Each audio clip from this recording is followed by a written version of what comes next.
So yun mga kayayeboy, Happy Valentine's Day. Ngayon, dito tayo ngayon sa bukuhan ng kapatid ko.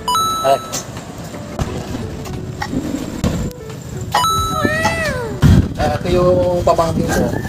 Papaturo tayo ngayon kung paano malalaman natin yung pang salad o yung pang buko juice. Aaron nga pala, boss. Ayan, dito ipapaturo tayo sa kanya dito kung paano malalaman nga yung nasabi ko kanina na yung pang salad o yung pang buko juice.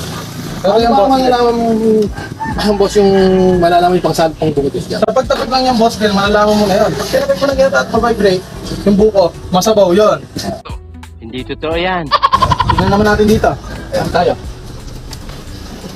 Tulad na boss, din. Pag may bigyan ng tunog, pag makatok, malaman yun. Yun yung pang salad na ginagawa. Sa topic lang malalaman yan mga kaiboy. Ganun siya, ganun. Tumapik. Ano ba pag yung tipak ng buko? Ito yung boss, din. Unahin mo muna dito sa tampok. Saka mo na susunod yung puwet. Ano, bakit kailangan magkabilaan siya? Ito yung boss, Ben. Kung bubuksan mo na yung buko, madali mo lang siya may i-flip at nakatayo siya. Kahit bitawan mo siya, hindi na siya tatapon. Kahit ganyan lang, kasi flat yung baba niya. Sasali natin boss, Ben. So yung ngayon yan, anong laman niya? Malambot? Ang tawag dito na boss, Ben, ay salubong. Salubong na buko. Masabaw siya at malaman. So kasi baka kaya gusto kong matuto paano magpagtik.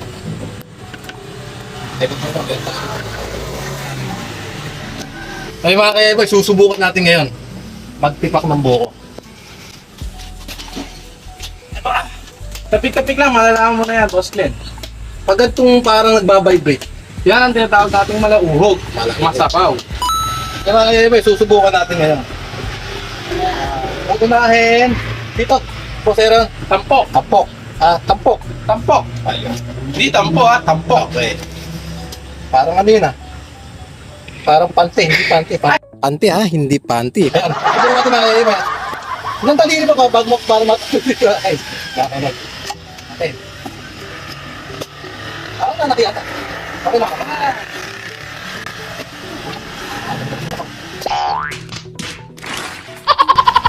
May mga kaya boy, bago pa lang, kaya medyo tumatakbo. Hindi totoo yan. Ayun pa lang magtipak ng buka. Pero magpapura natin. Ayun!